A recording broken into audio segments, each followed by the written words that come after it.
नाही. आज गुरुवार आणि त्यातही अधिक मासातील अत्यंत पवित्र, दुर्मिळ, महाफळदायी अशी कमळा एकादशी म्हणजेच पद्मिनी एकादशी आहे. मित्रांनो, गुरुवार हा साक्षात भगवान विष्णूंचा सर्वात प्रिय वार आहे आणि कमळा एकादशी ही स्वतः श्री विष्णूंचीच अत्यंत प्रिय तिथी आहे. जेव्हा हे दोन्ही योग एकत्र येतात तेव्हा त्याला महासंयोग मानला जातो.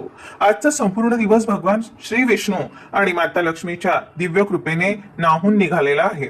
आज संध्याकाळी तुम्ही वेळात वेळ काढून मी सांगणार असलेला या विशेष 4 तासांमध्ये कधीही कापुरासोबत आपल्या स्वयंपाकघरातील या 2 ते 4 वस्तू आवर्जून जाळा. तुमच्या घरातील सर्व प्रकारची नकारात्मकता, अलक्ष्मी, बाधा, नजर दोष आणि दारिद्र्य मुळात सकट नष्ट होईल. तुमची स्वतःची, तुमच्या मुलांची आणि पतीची नोकरी व्यवसायात खूप प्रगती होणार आहे. घरात पैसा टिकायला सुरुवात होणार आहे. तर अशा कोणत्या दिव्य वस्तू तुम्हाला कापुरासोबत जाळायच्या आहे, संध्याकाळी नेमक्या कोणत्या वेळेत हा उपाय करायचा आहे आणि आपल्या शास्त्रात काय महत्व सांगितलेलं आहे, ही सर्व सविस्तर माहिती आपण आजच्या या व्हिडिओमध्ये अत्यंत सोप्या भाषेत बघणार आहोत. त्यामुळे व्हिडिओ अजिबात स्किप न करता अगदी शेवटपर्यंत नक्की बघा, कारण अर्धवट माहितीने कधीही कोणतेही कार्य साध्य होत नाही. माहिती आवडल्यास व्हिडिओला आत्ताच एक लाईक करा आणि इतर मित्र परिवारासोबत शेअर करा आणि चॅनलला नवीन असाल तर सबस्क्राईब करून बेल आयकॉनला आवर्जून प्रेस करा. चला तर मग कमेंट बॉक्समध्ये पूर्ण श्रद्धेने श्री स्वामी समर्थ, ओम नमः शिवाय आणि ओम नमो भगवते वासुदेवाय लिहायला अजिबात विसरू नका. मित्रांनो, आता आपण जाणून घेऊया की आजच्या या दिवसाचे आपल्या शास्त्रात नक्की काय आणि किती मोठे महत्व सांगितलेले आहे. अधिक मासातील या अत्यंत पवित्र एकादशीला कमळा एकादशी किंवा पद्मिनी एकादशी असे म्हटले जाते. मित्रांनो, हा अधिक मास ज्याला आपण पुरुषोत्तम मास किंवा धोंड्याचा महिना असेही म्हणतो, हा दर 3 वर्षांनी एकदाच येत असतो. त्यामुळे या महिन्यामध्ये येणाऱ्या एकादशीला हिंदू धर्मात अत्यंत दुर्मिळ, विशेष आणि सर्वोच्च स्थान दिले गेलेले आहे. शास्त्राच्या नियमानुसार सामान्यतः एका वर्षामध्ये एकूण 24 एकादशी येत असतात. परंतु ज्या वर्षी अधिक मास येतो त्या वर्षी त्यातील एकादशीची संख्या वाढून ती 25 होते. ही 25वी एकादशी म्हणजेच आजची ही कमळा एकादशी होय. हा संपूर्ण महिना साक्षात भगवान श्री विष्णूंना समर्पित आहे. हिंदू धर्मामध्ये आणि पुराणांमध्ये असे स्पष्ट सांगितले आहे की अधिक मासामध्ये भक्ताने केलेले कोणतेही व्रत, वैकल्य, दान, धर्म, पूजा अर्चा आणि अगदी मनोभावे केलेले केवळ नामस्मरण, जप, साधना असेल तर त्याचे मिळणारे पुण्य फळ हे इतर सामान्य महिन्यांच्या तुलनेत 1000 पटीने जास्त म्हणजेच अत्यंत पटीने मिळते. या महिन्यात भगवान विष्णूंची सेवा केल्याने मानवी जीवनातील जन्मोजन्मीच्या दारिद्र्याचा आणि संकटांचा नाश होतो असे मानले जाते. आणि सर्वात मोठी आणि आनंदाची गोष्ट म्हणजे आजचा हा शुभ योग साधा सुधा नाही. आज एकादशी तिथी आहे, पण त्यासोबत भगवान विष्णूंचा अत्यंत प्रिय वार असलेला गुरुवार देखील आहे. एकादशी ही श्री विष्णूंची तिथी आहे आणि गुरुवार हा त्यांचाच वार. जेव्हा एकादशी आणि गुरुवार असा अत्यंत दुर्मिळ महासंयोग एकत्र येतो तेव्हा या दिवशी केलेल्या जाणाऱ्या कोणत्याही उपायाची, मंत्र जपाची आणि पूजेची शक्ती अत्यंत पटीने वाढते. आजच्या दिवशी माता लक्ष्मी आणि भगवान विष्णूंचे आशीर्वाद एकाच वेळी आपल्या घरात प्राप्त होतात. म्हणून आजच्या दिवशी हा कापुराचा प्रभावी उपाय करणे तुमच्या सर्व कुटुंबासाठी अत्यंत भाग्याचे आणि कल्याणाचे ठरणार आहे. काही कारणास्तव जर तुम्हाला आज एकादशीचा उपवास करणे शक्य झाले नसेल तरीही काळजी करू नका. तुम्ही हा उपाय नक्की करू शकता आणि ज्यांनी उपवास केला आहे त्यांनी जर हा उपाय केला तर सोन्याहून पिवळे त्यांचे फळ तुम्हाला दुप्पट मिळेल. हा उपाय तुम्हाला आज संध्याकाळी 5:30 वाजल्यापासून ते रात्री 11 वाजेपर्यंत कधीही करायचा आहे. पण त्यामध्ये जो तिन्ही सांज हा वेळ असतो, सूर्यास्ताचा वेळ, तेव्हा घरामध्ये माता लक्ष्मीचे आगमन होते. त्या वेळेत हा उपाय करणे सर्वोत्तम मानले जाते. मित्रांनो, आपल्या हिंदू सनातन धर्मात, संस्कृतीमध्ये आणि दैनंदिन पूजेमध्ये कापूर जाळण्याला अत्यंत पवित्र आणि सर्वोच्च स्थान दिले गेलेले आहे. कापूर हा केवळ एक सुहासिक घटक नसून तो घरातील नकारात्मक ऊर्जा, वाईट शक्ती आणि वास्तुदोषांना पळवून लावणारा एक अत्यंत शक्तिशाली आणि अद्भुत घटक आहे.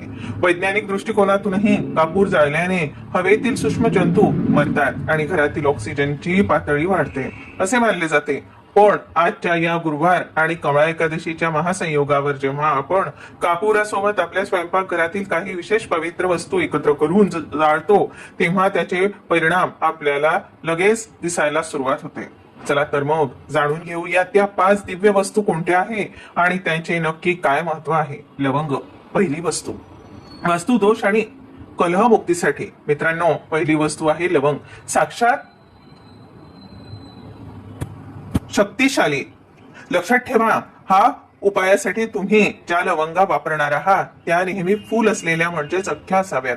कुठल्याही बाजूने तुटलेल्या किंवा खंडित नसाव्या. शास्त्रानुसार कापुरावर 2 किंवा 5 लवंगा ठेवून त्या प्रज्वलित केल्याने घरातील वर्षानुवर्षाचा वास्तुदोष त्वरित नष्ट होतो. तुमच्या घरात जर विनाकारण चिडचिड होत असेल, पैशावरून वाद होत असतील, पती पत्नींमध्ये किंवा मुलांमध्ये क्लेश होत असेल, भांडणे होत असतील, तर ती नकारात्मक ऊर्जा लवंग जाळल्याने नष्ट होते आणि कुटुंबात आनंदाचे शांतीचे वातावरण निर्माण होते. हिरवी विलायची 2 नग.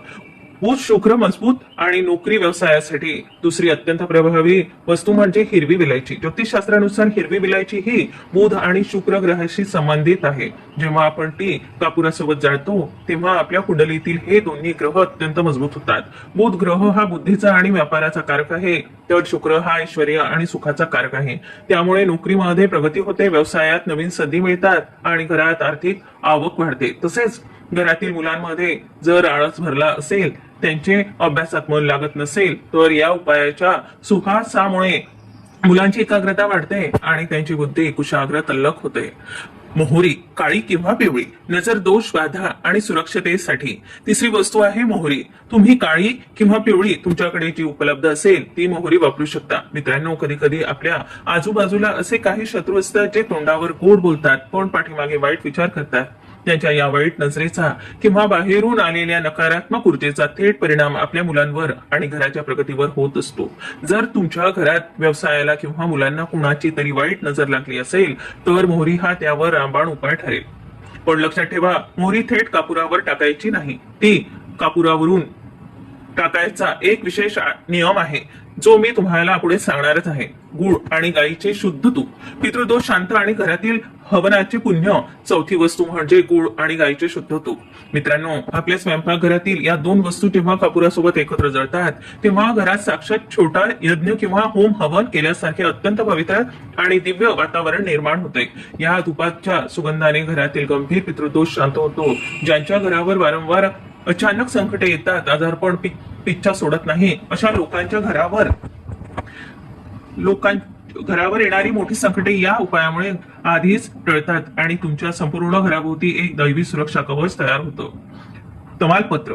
इच्छापूर्ती आणि आर्थिक समृद्धीसाठी. 5वी आणि शेवटची अत्यंत चमत्कारिक वस्तू म्हणजे मसाल्यातील तमालपत्र, ज्याला आपण तेजपत्ता देखील म्हणतो. जर तुमची एखादी इच्छा खूप दिवसांपासून अपूर्ण असेल, नोकरी मिळत नसेल किंवा घरात पैसा येत असूनही तो टिकत नसेल, तर एक सुंदर आणि न तुटलेला अखंड तमालपत्र घ्या. त्यावर एक लाल रंगाचे पेनाने तुमची जी काही इच्छा असेल ती अगदी स्पष्टपणे फक्त 1 किंवा 2 शब्दात लिहा. उदाहरणार्थ धनप्राप्ती, नोकरी, आरोग्य किंवा विवाह.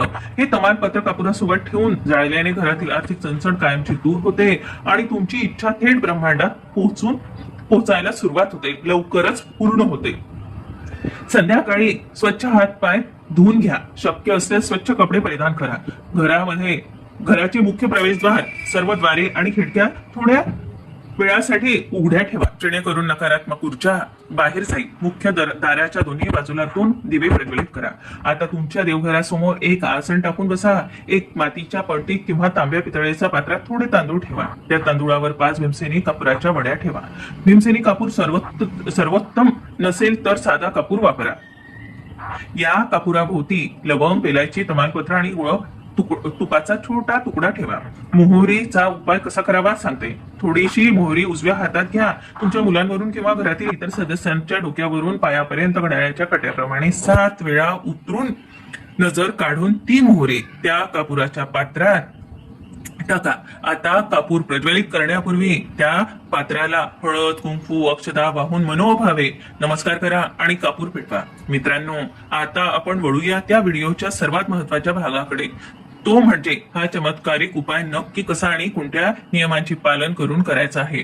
कोणतीही पूजा किंवा उपाय जर आपण शास्त्रोक्त पद्धतीने आणि योग्य प्रमाणे केला तर त्याचे फळ आपल्याला 100% मिळते. त्यामुळे हा 6 पायऱ्या अगदी लक्षपूर्वक ऐका आणि समजून घ्या. स्वतःची शुद्धता आणि पूर्वतयारी. सर्वात प्रथम संध्याकाळी 5:30 ते रात्री 11 या वेळेत तुम्ही हा उपाय करायचा आहे. जेव्हा तुमचे हात पाय स्वच्छ, तोंड स्वच्छ धुवून घ्या. जर शक्य असेल तर संध्याकाळी स्नान करून स्वच्छ किंवा पिवळ्या रंगाचे वस्त्र परिधान केले तर अतिशय उत्तम राहील. कारण गुरुवार आणि एकादशीच्या दिवशी पिवळा रंग भगवान विष्णूंना अत्यंत प्रिय असतो. मनात कोणतीही वाईट विचार न करता अगदी प्रसन्न चित्ताने या उपायाची तयारी सुरू करा. उपाय सुरू करण्यापूर्वी तुमचे घराचे मुख्य प्रवेशद्वार तसेच घरातील इतर दारे, खिडक्या थोड्या वेळासाठी उघड्या ठेवा.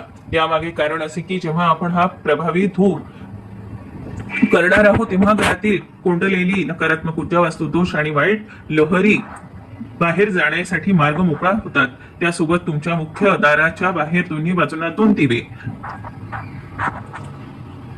तेलाचे किंवा तुपाचे आवर्जून प्रज्वलित करा. मुख्य दारावर दिवा लावल्याने माता लक्ष्मी प्रसन्न होऊन थेट तुमच्या घरामध्ये प्रवेश करते.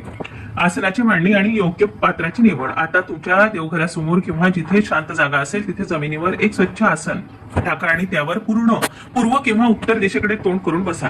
कधीही जमिनीवर थेट बसून पूजा किंवा उपाय करू नये. आता तुमच्याकडे जर मातीची नवीन किंवा स्वच्छ पणती असेल तर ती घ्या किंवा तांब्या, पितळेचे, चांदीचे एखादे छोटे पात्र किंवा निरांजन घेतली तरी चालेल. आता या पात्राच्या तळाशी थोडेसे अख्खे तांदूळ ठेवा. तांदूळ हे समृद्धीचे प्रतीक आहे आणि ते उष्णता शोषून घेतात. या तांदूळावर तुम्हाला 5 भीमसेनी कापुराच्या वड्या ठेवायच्या आहे. शक्यतो भीमसेनी कापूरच वापरा कारण तो 100% शुद्ध आणि सकारात्मकतेचा कारक असतो. पण जर तो नसेल तर तुम्ही रोजच्या पूजेतील साधा कापूर वापरला तरीही चालेल.